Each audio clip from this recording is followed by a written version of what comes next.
Hi there, everybody. This is Phil Simborg. Greetings from Istanbul. It's April 30th, and I've spent the last week doing mostly commentary on the UBC Championship. I was very honored to do the commentary on several of the very best players in the world, and we had an exciting finish with the number one player in the world, Mochy, winning the finals against Zednik Ziska. And the reason I'm doing the video, I think, is something very interesting that I is a little bit new to me. I interviewed Mochy and Zedek after the tournament was over, and you'll see that on YouTube if you go to the Backgammon Galaxy channel. And I think both interviews are pretty good, not because of my questions, but because of their answers. But one of the things that struck me, and Justin and Justin Knoll was doing a bunch of the commentary with me, and then Dirk, and we all noticed that when Mochy had a checker play, he would move the checkers right away to what appeared to us to be a move that we wouldn't even look at or consider. And then he'd move the checkers back and forth. And of course, 99% of the time, he ended up making the right play. But his initial move baffled me. And I asked Mochy about this. I said, are you playing games with your opponent? When you make that initial move, he's sitting there praying you'll make it. And I wouldn't have even looked at that move. What are you doing? Almost everybody else I see, including myself, we make an initial move that we think is the right move, and then we'll take it back and maybe look for alternatives, and usually look for alternatives and compare them. But he almost always starts out with a bad move. And I asked him, is that an intentional strategy that he uses? And he said, no, not at all. He just starts moving all of the moves that come to mind. He finds that if he puts in his best move first, then he might compare it to another move and never even see the right move because it's not always so obvious because there's so many options in this game. And I think it was either Roberti or McGrill, I can't remember which, who had a famous quote that often when you don't make the right move is because you didn't even see it. So Mochy wants to make sure he sees it.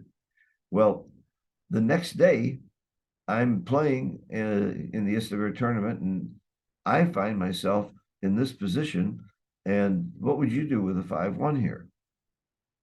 It's, by the way, there's a score. I'm winning 1 away, 3 away Crawford. So it's plays like DMP. What would you do? Okay. Knee jerk, you would make the 2 point. How many people would even look around the board for another play? I mean, I guess you could consider making the prime and making the 7 point, but why would you want him to anchor? And it just doesn't make any sense to look at any other play. Mochy would have looked at 2 or 3 other plays before making his final decision. And by the way, it's going to surprise you. The final decision is not making the 2 point at this score in this situation. Let me show you. I've rolled it out. Making the 2 point is the 1, 2, 3, 4, fifth best play. It's not a huge error, but it's 3.4% wrong. So I never would have occurred to me not to make the 2 point here. I wouldn't have looked at other plays. And I think that's knee jerk. I think we can learn a lot from Mochy's strategy of making sure you see everything.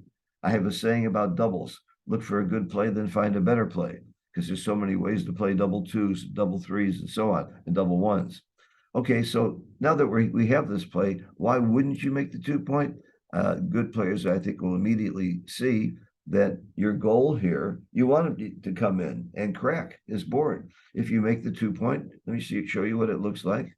You make the 2 point, and he's going to dance and dance. You're going to bring your checkers in, and you're going to start bearing off. And if you ever leave a shot, he's got a reasonable board left. So the other play, the right play, actually you're hoping that he hits you and you recirculate. And if he doesn't hit you, then you're hoping to make the 8 point and then get hit. You want him to come in. Oh, he's not going to ever time a decent 1-2 back game. You want his board to crash. That's your first thought here. It's actually your second or third thought, like it was for me. My first thought was just knee jerk, make the 2 point, because you just don't want him to have a good board left. Now, the part of the reason that the knee jerk play was the play I made is it is the right play for money to make the 2 point because gammons matter. At this score, gammons don't matter. But if gammons mattered, you make the 2 point because, let me just show you. And by the way, look how close it is not to make the 2-point. We really have to roll it out to be sure, but there's simply more gammons when you make the 2-point. In this case, it says about 2% more gammons, 3% more gammons. So again, we were talking about Pratt earlier in the broadcast, position, race, and threats. Well, Justin had a really cute revelation. It really should be Sprat, score, position, race, and threats. So I think that's a very, very big insight for me, and I wanted to pass it on to my friends.